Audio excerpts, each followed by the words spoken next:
My boyfriend secretly lived with his baby mama, so I sent her a text message saying, I didn't know he had kids. That day, we both dumped him. I found out my boyfriend had a whole family in the next city over because my best friend snapped a photo of him walking into a house with a toddler on one side and a woman with groceries on the other. 8 months of dating, 8 months of sleepovers, wine nights, movie marathons, and sweet nothings. And not once did I set foot in his place. He lived in Fremont. I lived in San Jose. Clothes, but he made it feel like crossing a state line every time I brought up visiting. Always a reason. Too messy. Construction next door roommates. Weird. Whatever. I didn't push. I was falling in love with the version of him he brought to me. The red flags were there. He avoided long weekends. Holidays were family emergencies or work stuff. I told myself he was just bad at relationships, not hiding an entire one. Then Monica ruined everything with one text. Isn't this Marcus? Attached was a photo of him in broad daylight, walking casually down a driveway, holding a child's hand.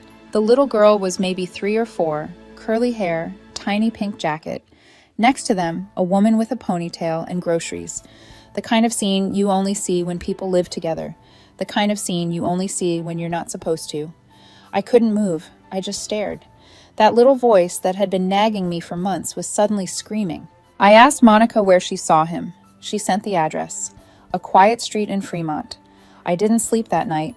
I just stared at the ceiling, thinking about all the times he said he couldn't FaceTime because he was driving or at the gym. About the times I asked about his past, and he gave those vague, brushed-off answers. Said his last relationship ended badly, and he didn't keep in touch. Said he had no kids, not ready for them. At 3:00 a.m., I started digging. His socials were sanitized. Instagram useless. Facebook barely active. But I remembered his cousin's name from a post months back. She was wide open. That's where I found him in the background of a backyard birthday party, standing behind a woman while holding a baby, smiling, comfortable. The woman's name was Tasha. I found her profile. I couldn't breathe. Her posts were like watching someone else's life play out in reverse. Photos of her and Marcus kissing, holding hands at pumpkin patches, family selfies at the beach. Then came the captions. Grateful for this little family we built. Nothing better than movie nights with our girls and daddy.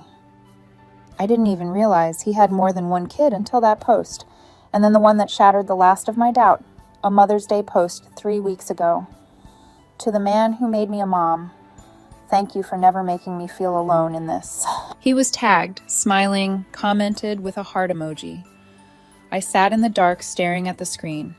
Marcus didn't just lie. He built a life with someone else and then came to me pretending to be single. He didn't just cheat.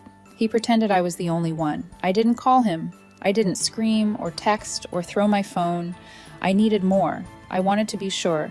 I needed something solid, something undeniable. So I pulled Monica in. We spent the whole next day deep diving into Facebook, Instagram, LinkedIn, even Pinterest. I don't know what we thought we'd find there, but we weren't leaving any platform untouched. Monica messaged one of the women who had commented, "So cute," on a photo of Marcus and the kids, said she was trying to plan a surprise for a mutual friend and needed to know how long they'd been together. The girl replied within the hour, "They've been on and off for years. I think since college, but they've been solid lately. I saw them at a wedding together not long ago." Years. I felt sick. We eventually found Tasha's Instagram. It was set to private, but her profile pic was telling enough. Marcus, 2 kids, all smiling like some discount Target ad for happiness. I stared at that photo so long I memorized the background. Some park or hiking trail. I could almost hear the leaves crunching under their shoes. It was Monica's idea to reach out to her. She said if it were her, she'd want to know. I wasn't sure what to say, so I just sent her a message. "Hey, I know this might sound weird, but I think we need to talk. It's about Marcus. I have no bad intentions, but I just found out something and I'm kind of freaking out." She didn't respond right away. Hours passed. I thought maybe she blocked me. Then, just after midnight, a reply. "What is it?" I typed and deleted the next message about 10 times before I landed on this. I didn't know he had kids. The 3 dots popped up immediately, then stopped, started again, then nothing for 5 whole minutes. I waited, heart pounding, until finally she replied, "That's me." We picked a neutral spot. an old cafe in the middle of nowhere between Fremont and San Jose. Quiet, dimly lit. I got there first and ordered something I didn't even drink. She came in 10 minutes later, calm, hair tied back, no makeup. She looked tired. I stood when she came over. She sat down slowly, didn't say anything at first, just stared at me like I was a mirror she didn't want to look into. Then I pulled out my phone and showed her a photo I took of Marcus and me a few months ago. He had his arm around me, smiling, wearing the same hoodie I'd seen in her pictures. I watched her face shift. I didn't need to say another word. She showed me hers. Photos, videos, him with the kids, birthday parties, lazy Sundays, Halloween costumes. He called her Babe in every caption. One of the videos was him helping their older daughter with homework. We sat there for almost 2 hours. We compared timelines, dates, lies. We talked about everything. How he avoided certain weekends, how he always had an excuse to leave early, how he never let her come to his job, never let me visit his place. It all lined up. He had been living a double life perfectly. Hell no. We didn't cry. We didn't yell. We just stared at this ugly puzzle that had finally been put together. And then I said what we were both thinking. We have to end this.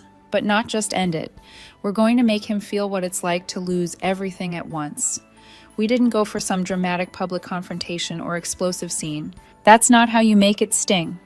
We wanted silence, emptiness, a vacuum of explanation. Tasha left first. She waited until a regular Thursday night. She packed a bag, took the kids, and left the house while he was at work. She didn't block him. She didn't even text. She just left the front door wide open and his key on the counter. She messaged me as soon as she was gone. It's done. The next day I waited. Marcus showed up at my place around 6 o'clock. Same as always, smiling. Same hoodie, same face. I let him in, sat him down, handed him a beer. I wanted him to relax. I wanted him to believe everything was normal for just 5 more minutes. Then I told him, you know. He blinked, confused. Me and Tasha, we know everything. You didn't cover your tracks. You just got lucky for 8 months. He tried to laugh, tried to play dumb, said, "What are you talking about?" Like the words would erase what I knew. I didn't say another word. I just picked up my phone, scrolled to the pictures of me and Tasha in that cafe, laughing like old friends with our drinks on the table. I handed it to him. His face dropped. I've never seen someone unravel like that. He wasn't even angry. He was just stunned, kept shaking his head like he could rewrite reality by refusing to accept it.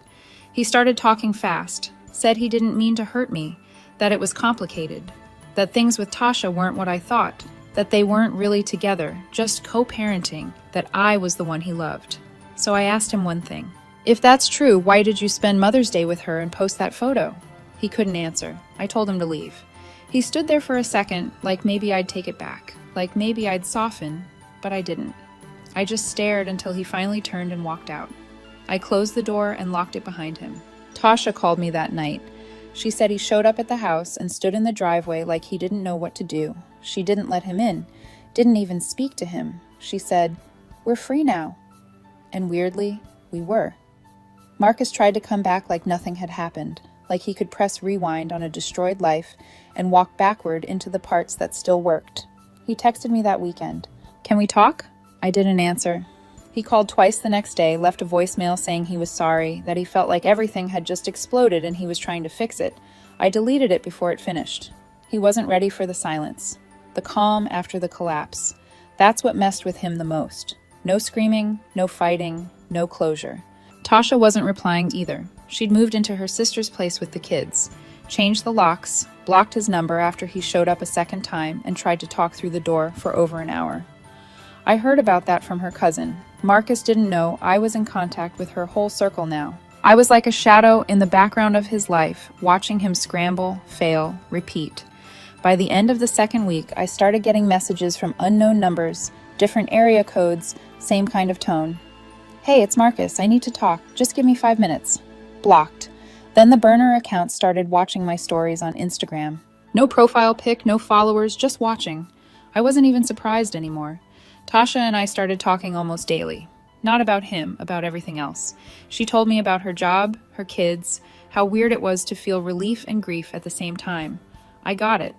We were both living this strange version of the same story, just from different angles. Then one night, she sent me a screenshot. Marcus had posted something on his Instagram for the first time in forever. It was a black square with a long caption. He talked about losing everything and not being the man he thought he was. He mentioned being betrayed but didn't say by who, said he needed time to rebuild. It had 3 likes. I didn't bother reading the rest. That post wasn't for us. It was for the next girl who'd feel bad for him. Tasha messaged me right after. He still doesn't get it. And he wouldn't. That's what made it all feel done. The weirdest part wasn't losing Marcus. It was how fast life started to feel normal without him. I started sleeping better. My apartment felt lighter. There wasn't a guy coming in once a week with half-truths and distractions, taking up space and making promises he never planned to keep. Tasha was doing the same thing. She found a new rhythm: work, kids, friends. She even went on a date a month after everything went down. She told me afterward it was awkward and boring, but at least it wasn't with a liar. We kept in touch. Texts, calls, sometimes just memes. We joked that we'd been trauma bonded, but it wasn't really a joke. She sent me a picture one day of her daughter in a Halloween costume, an astronaut. Said Marcus used to promise to take her to the NASA museum, but never followed through. She took her herself this time. Said it was the best Saturday they'd had in months. I told her I was proud of her. A few weeks later, I ran into one of Marcus's friends at a bar in downtown San Jose. He recognized me right away, but hesitated like he wasn't sure if I'd slap him or say hi. He said Marcus had been laying low, still in Fremont, still trying to tell people it was all a huge misunderstanding. Apparently, he told a new girl that both me and Tasha were crazy and had teamed up to ruin his life. That actually made me laugh out loud. When I told Tasha, she said, "He's really out here acting like we're the villains in his origin story." But the truth was, he wasn't the victim. He was just a guy who got caught. There was no redemption arc waiting for him, no dramatic apology tour, just a man left behind by 2 women who finally realized they deserved more. It's funny how someone can be the center of your world one month and the punchline of a shared joke the next. Tasha and I met up again about 2 months after it all fell apart. Same cafe, different vibe. This time there were smiles, no tension, no screens full of proof. Just 2 women who survived the same storm and somehow came out stronger. We talked about dating again. We both agreed.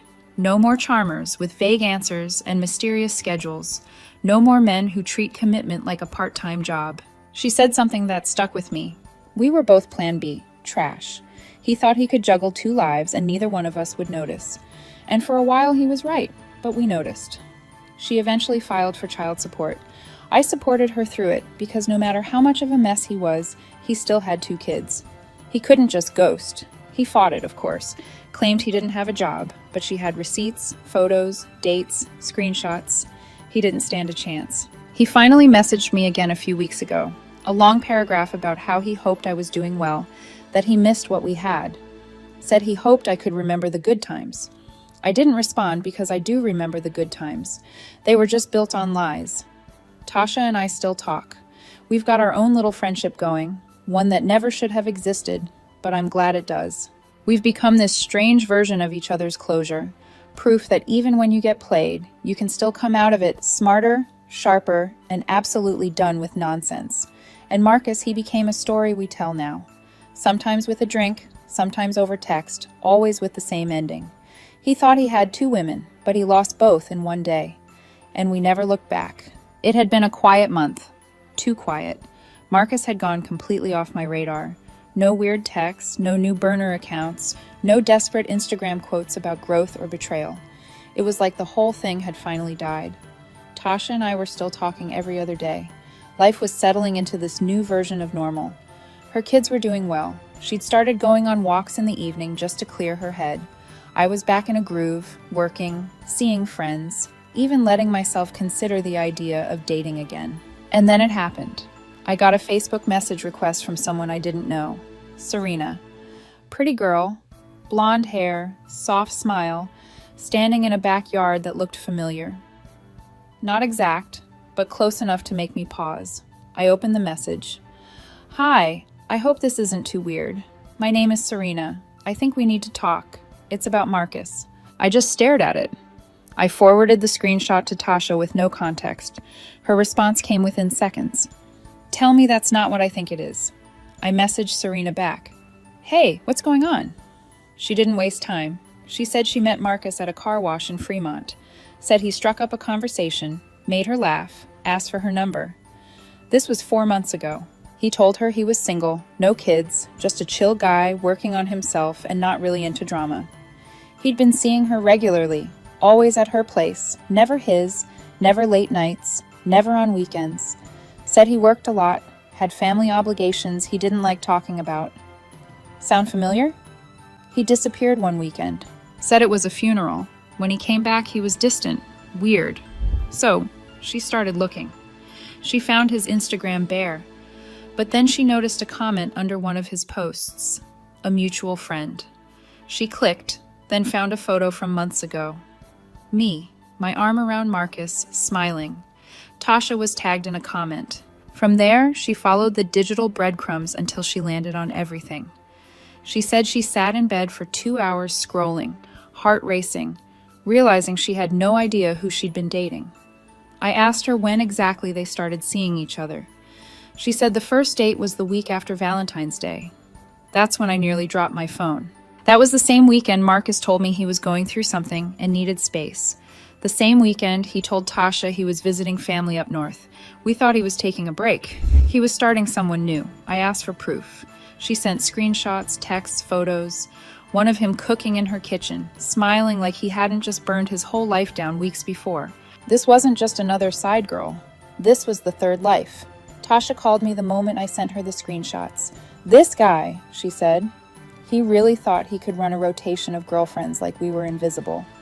Serena was quiet at first, processing.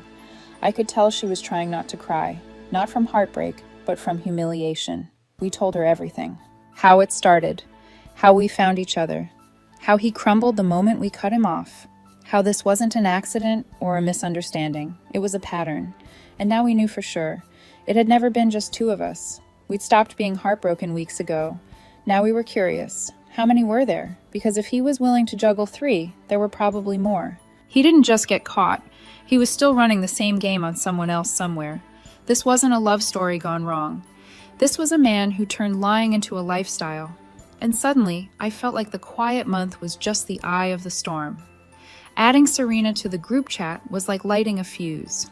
The quiet month had been the eye of the storm. And now the real fallout began. Tasha said it first. We need to warn the others. We pulled together everything. Screenshots, texts, photos, laid it all out like a map. The overlaps were unreal. The same weekends, the same lines. He told Serena she was his piece. Told Tasha they were rebuilding. Told me he needed space to heal. He wasn't just playing us. He was cycling through us. Then Serena mentioned Jasmine, a girl who had liked every one of his gym selfies for months. Serena messaged her, and sure enough, Jasmine had been seeing Marcus too. He told her he was single but taking it slow. That made 4 of us, and we knew there were probably more. This wasn't some cheating scandal. This was a system. He was running a rotation like it was normal life. We made an Instagram page, not to go viral, just to document. We didn't use names, just stories, screenshots, timelines, truth. Within hours, someone messaged, I know who this is. Marcus deactivated everything within a day. Vanished. But it was too late. He didn't just lose 3 women. He lost his whole illusion.